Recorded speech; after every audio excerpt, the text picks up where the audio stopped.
Ahora invitamos a intervenir a Sandra Saldivia.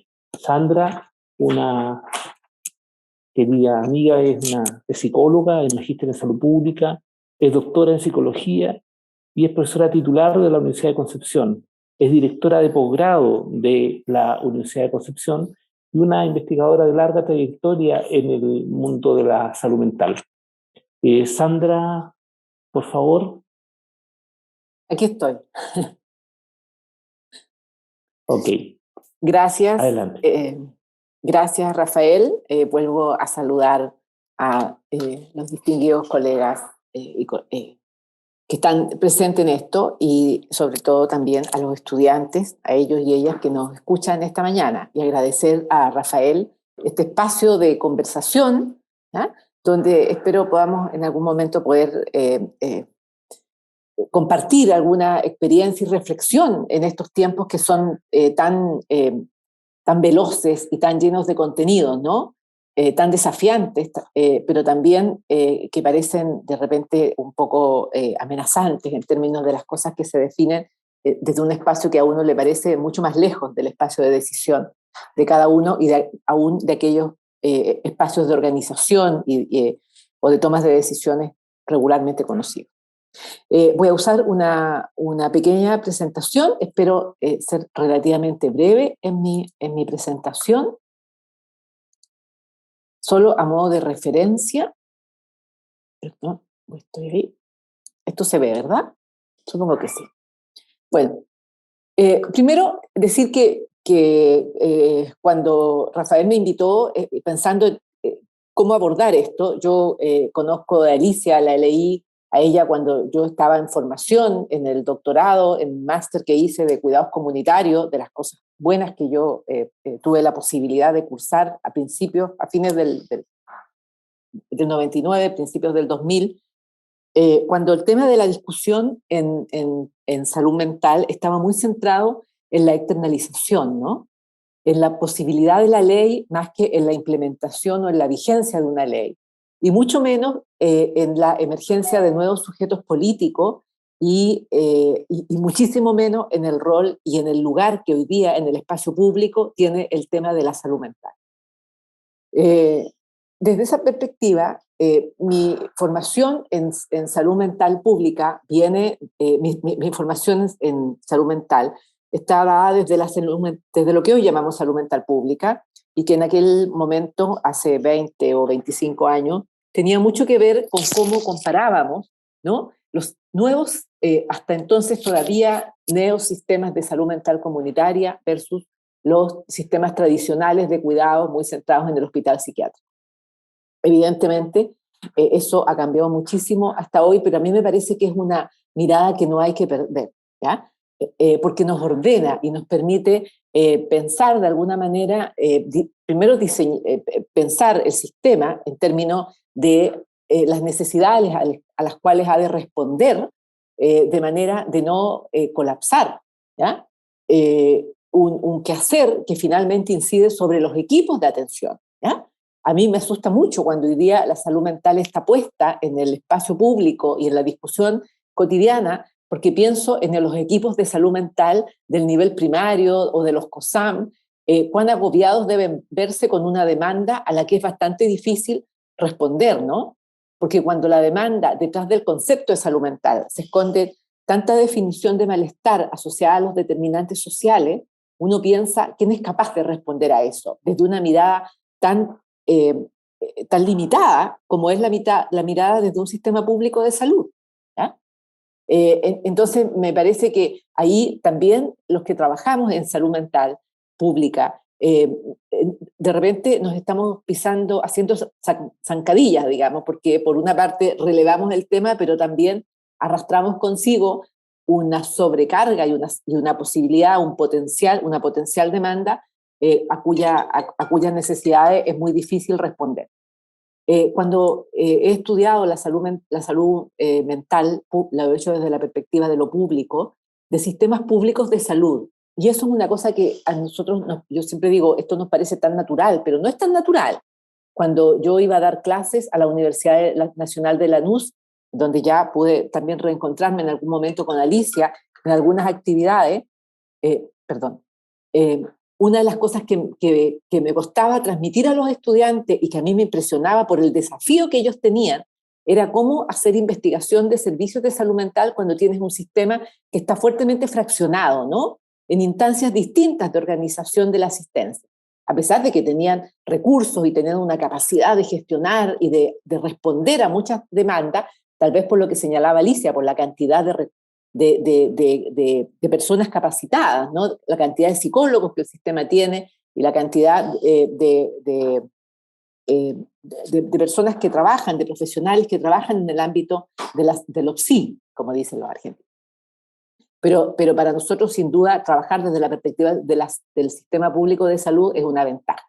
Desde la perspectiva de la salud mental pública también hay un énfasis en poblaciones específicas, y yo creo que esto igual es importante porque nos ayuda a delimitar, porque las demandas son muy distintas, y cuando hablamos de organización del sistema sanitario, de salud mental comunitaria, estamos hablando regularmente de lo que denominamos trastornos mentales graves, ¿ya? Más allá de que detrás de eso haya mucha discrepancia respecto de la validez de los diagnósticos y aún de los límites de lo que ese grupo incorpora. Y también desde una perspectiva amplia que no solo incluye la terapéutica, el tratamiento, sino que va desde la promoción sanitaria hasta la prevención primaria, secundaria y la terciaria. Por otra parte, requerimos una evaluación continua, nos permite hacer una evaluación continua del desarrollo de los sistemas sanitarios, que identifique los puntos críticos, que vea estrategias de resolución, pero que también asuma las limitaciones que hay y que deriva mucho de un gasto sanitario público que siempre está por debajo de las necesidades del sistema, ¿no? Por otra parte, es una perspectiva que incorpora una dimensión temporal, en el sentido de que incorpora recursos, incorpora procesos, pero también debería incorporar resultados que emergen de estas intervenciones, a la vez que es muy relevante para ordenarnos desde esta perspectiva, que uno pueda identificar aquello que tiene que ver con lo macro, con lo que sean las grandes definiciones a nivel país o a nivel sistema sanitario global, de lo meso, el sistema local, ¿ya? Cómo se define esa red local de servicios que gestiona los cuidados de una población específica. Y a nivel de los procesos micro, aquellos que se producen específicamente en las personas, ¿no? Con los distintos componentes que pueda tener un proceso de atención. Cuando hablamos desde la salud mental, yo me preguntaba primero investigamos sobre servicios de salud mental, pero investigamos sobre servicios de salud mental o sobre servicios de psiquiatría. Hoy día hoy día hablamos mucho de la salud mental, pero sigo pensando que seguimos hablando desde la asistencia en la psiquiatría. Y estoy diciendo esto más allá de que tenga una valoración respecto de eso, ¿no? Estamos hablando de sistemas que están en funcionamiento, de sistemas que están sujetos a una alta demanda, que son necesarias y que están respondiendo hoy día a necesidades que son cada vez más visibilizadas. A eso me refería cuando comencé hablando del espacio público que hoy día ocupan los temas de salud mental. Y cuando se hablan de los temas, se genera la demanda, ¿ya? Investigamos, por tanto, en la medida que cuando investigamos sobre servicios de salud mental, estamos investigando sobre efectividad más que sobre eficacia. No estamos implementando una nueva técnica, no estamos implementando una intervención, una estrategia, una forma de cuidado y la estamos evaluando, sino más bien estamos evaluando lo que ya existe. Y las prácticas hacen que regularmente se implementen intervenciones y después se evalúe, si es que se evalúa, digamos. Al cabo, estamos llenos de ese tipo de prácticas en América Latina, ¿ya? Por otra parte, pasamos de los pacientes a los usuarios, pero de repente también estamos sujetos a consumidores. No nos gusta. Nosotros, obviamente esto es una cosa horrible. Yo escribía esto y pensaba, wow, esto está puesto en una diapo aquí. Lo que pasa es que la forma en que se posiciona la ciudadanía hoy día, tratamos de hablar de ciudadanos, pero de repente tú escuchas las demandas políticas y estás viendo que son mucho más consumidores que ciudadanos. Y así también, hablamos de usuario, Pero de repente, con esas demandas que hay hacia el sistema sanitario y hacia los profesionales de la atención primaria, por ejemplo, es como, yo pago, tengo el derecho a... O sea, el tema de lo que está vigente es la transacción, más que el derecho ciudadano. Y yo creo que eso es una parte de la reconstitución subjetiva del sujeto, en el caso nuestro, que tenemos que poner también en la discusión. No porque nos guste, sino porque es parte de lo que está en el discurso público, ¿ya? Y por tanto, seguir instalando la idea del derecho a la salud y de la ciudadanía que ejerce y que ejerce ese derecho, ¿ya? Y que tiene, por supuesto, necesidad de recibir una respuesta frente a ese derecho, ¿ya? Ya hablé de efectividad más que de eficacia, pero también cuando hablamos de investigación en salud mental, tenemos un límite difuso entre la investigación y la gestión. Hay quienes están hablando hoy día de las ciencias de la implementación, que algunos autores han definido como ese estudio científico de métodos que buscan promover que a partir de la investigación basada en la evidencia, intervenciones basadas en la evidencia, buscan promover el uso sistemático de hallazgos de investigación y de otras prácticas para mejorar la calidad y la efectividad de los servicios sanitarios. Es bastante del mundo del hemisferio norte, ¿no? Aquí, a mí me parece que aquí hay un tema que se cruza muchísimo, en el caso nuestro, con las prácticas, ¿no? De los que Jimena y Alicia han hablado y de las características de nuestras sociedades y culturas que tenemos que ir reconociendo para efecto de incorporar en nuevos diseños de investigación. ¿Ya? ¿Con qué limitaciones nos encontramos hoy día? Primero, bueno, siempre tenemos fuentes de datos diversos cuando estudiamos esto de la implementación de un modelo comunitario, ¿ya? Pensamos en que deberían existir, podemos estar de acuerdo en los principios, en la necesidad de hacerlo, etcétera, pero cuando empezamos a estimar qué es lo que necesitamos, entonces tenemos una gran disparidad respecto de datos desde lo básico, que es un diagnóstico. ¿Estamos de acuerdo en que la unidad de análisis debería ser el diagnóstico o no? Deberían ser las personas, deberían ser los sujetos. ¿Qué es? Deberían ser las intervenciones, etcétera. Por otra parte, tenemos una gran inequidad de recursos. No solo podemos tener una carencia de recursos, sino lo que hay de recursos aquí en Santiago respecto de Concepción y en Concepción respecto de Puyuhuapi difieren muchísimo, ¿ya? Y eso que mi impresión, y es bastante subjetiva, pero quienes han trabajado más cerca del sistema sanitario en el último tiempo pueden tener información más actualizada. Hay muchos más recursos hoy, en los últimos 5 años que lo que había hace 15 o 20 años, ¿no? Parecieran, al menos en términos de especialistas. Hay mucha diferencia entre regiones y eso no dudo que en Argentina hay una situación similar, digamos, ¿ya? Cuando me tocó escuchar a colegas de Chubut, por ejemplo, también tenían carencias importantes, ¿ya? Hay que considerar esta interacción, ¿no? Entre la vinculación del sistema y la comunidad, un poco lo que hablaba Alicia al final, o sea, ¿dónde está el rol de la comunidad? ¿Somos autosanitarios? Entonces, como nos miramos definimos lo sanitario desde nosotros como sistema y entonces miramos al resto, ¿ya? Y de alguna manera hacemos un uso como utilitario del recurso, y lo llamamos recurso, de la comunidad, o la comunidad es parte del proceso, ¿ya? Y ahí creo que aun cuando hemos avanzado, todavía hay pasos que nos quedan pendientes, ¿ya? Tenemos planes de salud mental, y yo sé que aquí todos son gestores, desde Alfredo a Rafa, hemos participado en la generación de planes de salud mental, pero nos cuesta llegar al programa, y a mí me parece que detrás de eso lo que hay es el financiamiento, ¿no? ¿Cómo financiamos lo que definimos que deberíamos hacer, ¿ya? Y que además aseguremos ese financiamiento público, sostenido, equitativo a nivel de todas las regiones, ¿no? Pero por otra parte, pienso que tenemos desafíos y oportunidades, por tanto. Primero tenemos un sistema nacional de salud, que es a lo que hacía alusión cuando comentaba lo que veía con los estudiantes de la NUS, que estaban,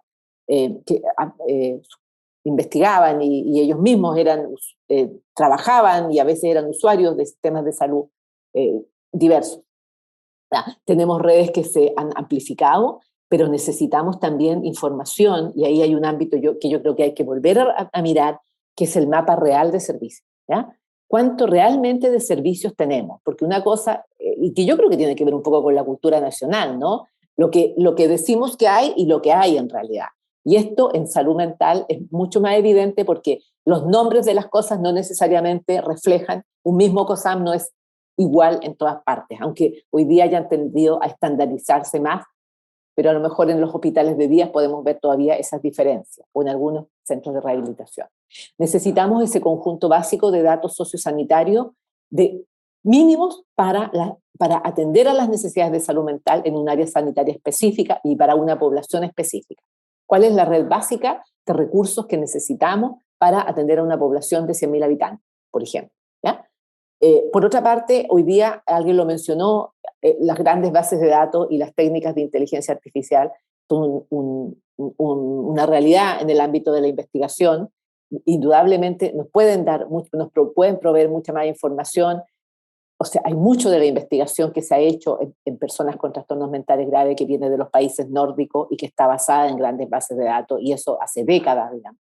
Hoy día esto se amplía ya con las nuevas tecnologías, pero también nos plantean los problemas de ética, cómo resolvemos, y los problemas de transparencia de la información y del anonimato, cómo resguardamos eso, ¿ya? El anonimato de la información y cómo resguardamos también, por supuesto, asociado a eso, todos los aspectos éticos. ¿Necesitamos una ley de salud mental? Es una pregunta, porque pareciera que sí, que es obvio que la necesitamos. Necesitamos que estos sujetos, que los usuarios como sujetos de derecho estén incorporados dentro de una ley. Pero a mí me parece súper interesante lo que dice Alicia al final.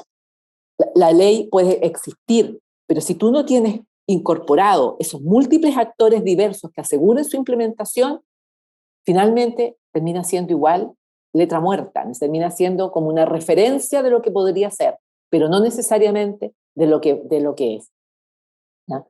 A mí me parece que deberíamos como consensuar, y a lo mejor ahí hay un movimiento respecto de ¿para qué queremos una ley de salud mental?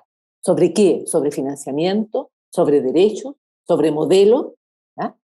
Sobre todo eso, ¿ya?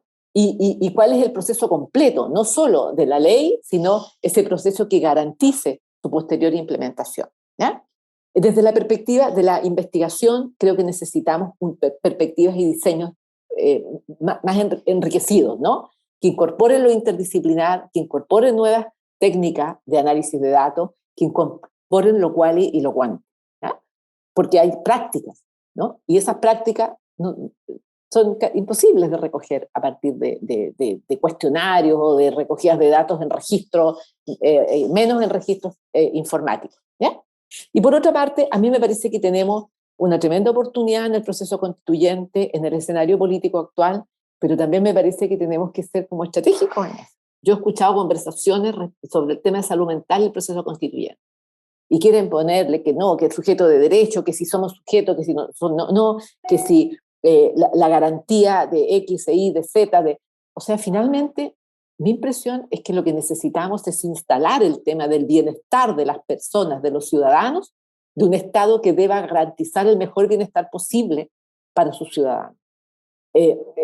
Y que eso sea parte del marco como de los derechos garantizados que nos permita después, sobre eso, empezar a construir ese andamiaje que incorporará leyes, que incorporará reglamentos y que nos permitirá, en definitiva, hacer de la salud mental y del bienestar, sobre todo, un espacio, un derecho y una posibilidad para los ciudadanos y ciudadanas de este país. Eso, así, es lo que quería comentar. Muchas gracias, Sandra. Ya tiene una pregunta, Rafael, después en el repositorio, hay el repositorio de las preguntas, ya para el final. Muchísimas gracias, Sandra.